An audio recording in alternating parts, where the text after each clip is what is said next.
መንፈሳዊ አይኑ ተከፈተና የዚህ ሰውዬ ቤተክርስቲያን ውስጥ ሆኖ ንስሐ ያልገቡ ሰዎች ከእግዚአብሔር የራቁ ሰዎች ምን አይነት ህይወት እየኖሩ እንዳለ እግዚአብሔር አይኑን ከፍቶ አሳየው ማለት ነው። እያጠቃቸው ስላለው እባብ ማለት ነው። ይሄ ኦርቶዶክስ ልትሆን ትችላለ፣ ፕሮቴስታንት ልትሆን ትችላለ፣ ካቶሊክ ልትሆን ትችላለ። ስለሆነ ዲኖሚኔሽን ሳይሆን ፐርሰናሊ ክርስትናችንን ራሳችንን ዞር ብለን እንድናይ የሚያደርግ ቪዲዮ ነው። እስቲ ተከታተሉት። እንግዲህ አንድ ላይ ነው። እንግዲህ ይሄ ቤተክርስቲያን ውስጥ ነውና ሰባኪው የእግዚአብሔርን ቃል እያስተማረ ነው፣ እየሰበከ ነው። ጉባኤው ደግሞ እየተካፈለ ነው ማለት ነው፣ እየሰማ ነው ህዝቡ። እና እንግዲህ ሰባኪው እየሰበከ ባለ ሰዓት ይሄ ሰው እዚህ ጋር የምታዩት እንግዲህ እና እንግዲህ የእግዚአብሔር ብሎ እየሰማ ባለ ሰዓት እግዚአብሔር ተገለጠለት ማለት ነው። እና እግዚአብሔር ያዋራው ጀመረ። እዚህ ቦታ ላይ ባሉት ሰዎች ደስተኛ አይደለሁም፣ የደበቁት ኃጢአት አለ፣ ለኔ ንስሐ ያልገቡት ኃጢአት አለ፣ ውስጣቸው የተደበቀ ሁሉ ጊዜ ያረጉት ያለ ኃጢአት አለ እና በእነሱ ደስተኛ አይደለሁም። አይንህን ልክፈትልህና እዚህ ቦታ እየተፈጠረ ያለውን ነገር ላሳይሃልና እንደምታዩት እንግዲህ አይኑን ከፈተለት ማለት ነው። እና አይኑ ሲከፈት እንግዲህ ምን ተፈጠረ? እባብ ከጀርባ መጣና ጉባኤ እየተካፈሉ ባሉ ሰዎች መካከል እንግዲህ መዘዋወር ጀመረ ማለት ነው እባቡ። እንደምታዩት ይህንን ያለው የቪዲዮ ባለቤት ነው። እና እባቡ እንግዲህ ምንድነው የሚያደርገው? እዚህ ጋር እንደምትመለከቱት የየሰውን አይምሮ እየሄደ ይወጋል ማለት ነው እባቡ።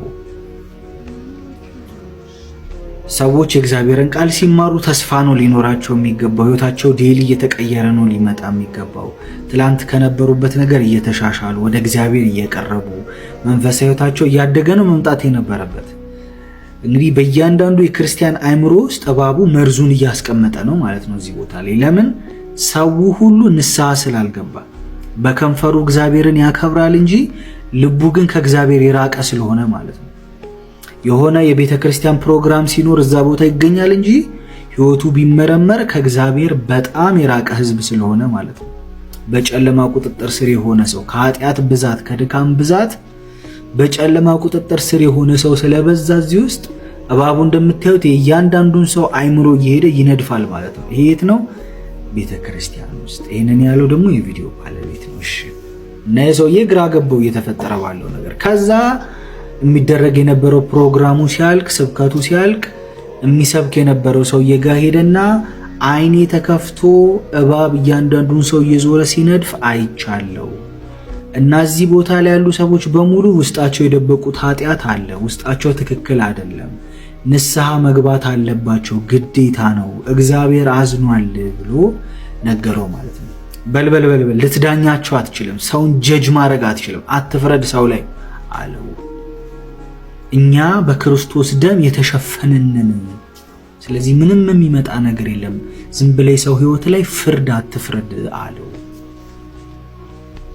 አንተ እንደውም ሁል ጊዜ ሳይህ ዝም ብለህ ቤተክርስቲያን ያሉ ሰዎች ላይ ኮምፕሌን የምታቀርብ አይነት ሰው ነህ። ከዚህ በኋላ ሰውን ስትፈርድ፣ ሰው ላይ ስትፈርድ፣ ሰውን ጀጅ ስታደርግ እንዳላይህ ብሎ መከረው። ከዛ አረባ አይኔን ያየሁት በገዛ አይኔ አይቻለሁ እግዚአብሔር አይኔን ከፍቶ ይለዋል። እና ሰባኪው ምን ይለዋል? አይኔ ተከፈተ የምትለው ነገር ትክክል አይደለም፣ ዝም ብለህ እስቲ በሰል እንድትል አንዳንድ መጽሐፍቶችን አንብብ አለውና ሸኘው ይላል። እና እንግዲህ ሰውየው እንደምታዩት አዝኖ ወጣና ዝም ብሎ መንገድ ላይ ወክ ማድረግ ጀመረ። እግዚአብሔር ያዋራው ጀመረ። እንግዲህ አየ ቤተ ክርስቲያን ውስጥ እባብ እየዞረ ሲነድፋቸው አለው። አዎ አይቻለው፣ አጋንንት እያጠቃቸው እንደሆነ አይቻለው አለው። ኦልሞስት ሁሉም ክርስቲያኖች በሚባል ደረጃ አታክ እየተደረጉ ነው። ንስሐ እንዲገቡ ነግሬያቸው ነበር አለ እግዚአብሔር። ንስሐ እንዲገቡ ወደ እኔ እንዲመለሱ ነግሬያቸው ነበር፣ ግን ሪፊውዝ አረጉ፣ አልፈለጉም አለ። ከዛ ሰውየው አዎ በዛ ምክንያት ደግሞ አጋንንት እያጠቃቸው እንደሆነ አይቻለሁ፣ እያንዳንዱ ሰው አይምሮ ላይ መርዝን እያስቀመጠ እንደነበር አይቻለሁ። ጥርጣሬ ውስጥ የገቡት፣ አለማመን ውስጥ የገቡት፣ ዲፕሬሽን ውስጥ የገቡት፣ ችግር ውስጥ የገቡትም በዛ ምክንያት ነው። ቃሉ ሊለውጣቸው ያልቻለው ማለት ነው በሌላ ማለት ነው። እና ከ6 ወር በኋላ ያ ሰውዬ መንገድ ላይ መኪና እየነዳ በነበረ ሰዓት እግዚአብሔር አሁንም እንግዲህ በድጋሚ ሰውየው ማዋራት ጀመረ ማለት ነው። እና እግዚአብሔር ሰውየው ምን አለው? እስቲ ወደዛ ቤተክርስቲያን መኪናውን ነዳው አለው። እዛ እስቲ ያሉበትን ሁኔታ ማየት አለብህ፣ ወደዛ ቦታ ነዳው እስቲ መኪናውን አለው። እና ሰውየው እንግዲህ እየነዳ ወደዛ ቤተክርስቲያን ደረሰ ማለት ነው። እና እዛ ቤተክርስቲያን በር ላይ እንደደረሰ እግዚአብሔር በድጋሚ የሰውየውን አይን ከፈተና አሁን ደግሞ ስላሉበት ሁኔታ ምን አይነት ሁኔታ ላይ እንደደረሱ አሁንም አይኑን ከፍቶ አሳየው ማለት ነው በመታየት መልኩ። እና የሰውየው አይን ሲከፈት ቤተክርስቲያኑ ከበፊቱ በበለጠ ክርስቲያኖችን አታክ በሚያደርጉ መናፍስት ተሞልቷል ማለት ነው፣ በእነዚህ ዘንዶች ማለት ነው። እና ቤተክርስቲያኑ ተሞልቷል እኮ በእንደዚህ አይነት እባቦች ምን ይሻላል እሺ ብሎ ደነገጠ በጣም ሰውየው። እኔን ይቅርታ ከመጠየቅ ወደ ንስሐ ከመመለስ ሰዎቹ ልባቸውን አርቀዋል። እንዲመለሱ ነግሬያቸው ነበር። ወደ እኔ እንዲመለሱ ንስሐ እንዲገቡ ህይወታቸውን እንዲያስተካክሉ ከዓለማዊ ምኞት ከዓለማዊ ኑሮ እንዲመለሱና እንዲቀየሩ ነግሬያቸው ነበር ደጋግሜ።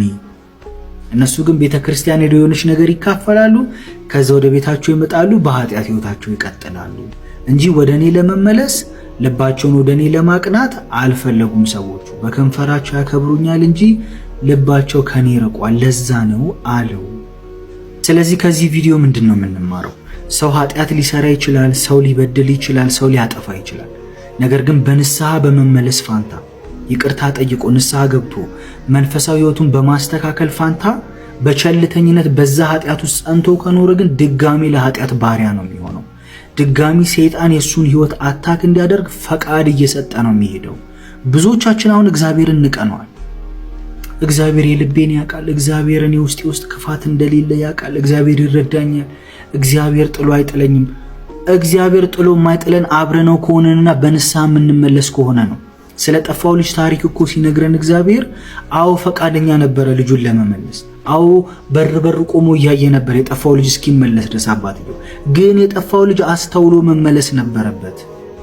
ውስጡ የሚፈጠረውን ኮንቪክሽን እሺ ብሎ ተቀብሎ መመለስ ነበረበት። እዛ ቦታ ላይ ሆኖ የሪያ ምግብ ሲበላ ማስተዋል ነበረበት። የአባቴ ቤት ይሻለኛል፣ አባቴ ጋር ብመለስ እንደ ልጅ ባይቀበለኝ እንኳን እንደ ባሪያ ሆናለሁ ብሎ አባቱ ጋር ሲመለስ ነው አባትየው የተቀበለው።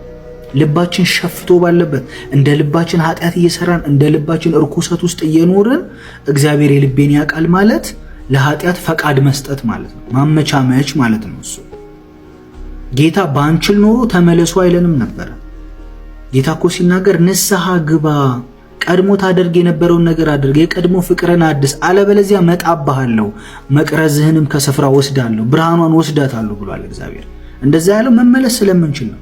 ንስሐ ግባ፣ የቀደመውን ነገር አድርግ፣ ፍቅርን መልስ ካለ መመለስ እንችላለን ማለት ነው በመንፈስ ቅዱስ እርዳታ። ነገር ግን አብዛኞቻችን በከንፈራችን እግዚአብሔርን እናከብሯለን እንጂ ልባችን ከሱ ርቋል ልባችን። ስለዚህ እንመለስ ወደ እግዚአብሔር ከኃጢአት ህይወት በከንፈር ብቻ እግዚአብሔር ብለን ልባችን ከሱ ከራቀበት ህይወት እንመለስ፣ ንስሐ እንግባ። ምክንያቱም ጌታ ኢየሱስ ሊመጣ ነው፣ በጣም በቅርቡ ይመጣል። እንደ ሌባ ነው የምመጣው ብሏል ጌታ። ሌባ መቼ መጥቶ እንደሚዘርፋችሁ ብታውቁ ኖሮ አተኙም ነበር አለ ጌታ። ቁጭ ብላችሁ ነቅታችሁ በዚህ ሰዓት ይመጣል ሊይዟል ብላችሁ ተጠብቁ ነበር። ሌባ ግን መቼ እንደሚመጣ አይታወቅም። የሰው ልጅ መምጣት ልክ እንደዛ ነው ብሏል ጌታ። ለአንዳንድ ሰዎች ጌታ ይመጣላቸዋል በተስፋ እየጠበቁት ላሉ፣ ቢደክሙም እንኳ አቅም ቢያጡም እንኳ በንስሐ ለሚመለሱ፣ ህብረታቸውን ዴሊ ለሚያድሱ፣ ጸጋን ከእግዚአብሔር ለሚቀበሉ ሰዎች ይመጣላቸዋል ጌታ። ለአንዳንድ ሰዎች ግን የሚመጣባቸው ሰዎች አሉ። እግዚአብሔር የልቤን ያውቃል፣ እንደዚህ ይደረጋል፣ እንደዚህ እያሉ ልባቸውን አርቀው በኃጢአት እንደ ልባቸው ሲሆኑ ኖሮ መጨረሻ ላይ ንስሐ ገባለሁ ልሞት ስል ብለው የሚጠብቁ ሰዎች ላይ ደግሞ ይመጣባቸዋል ጌታ። ስለዚህ እግዚአብሔር ከሚመጣላቸው መሃል ያድርገን። ተመለሱ በንስሐ። የትም ቦታ ልትሆኑ ትችላላችሁ። ተመለሱ፣ ወደ እግዚአብሔር ተመለሱ፣ ወደ ቅዱስ ቃሉ ተመለሱ፣ ወደ ወንጌል ተመለሱ። ልባችሁን መርምሩ። እየተማራችሁ ያለው ነገር መርምሩ። ያላችሁበትን ቦታ ቼክ አድርጉ። በንግግር ብቻ እግዚአብሔርን ከማክበር ህይወት እንውጣና እግዚአብሔርን ወደ መምሰል፣ እግዚአብሔርን ወደ መጠጋት ህይወት እንጠጋ። አለበለዚያ ጌታ ይመጣብናል።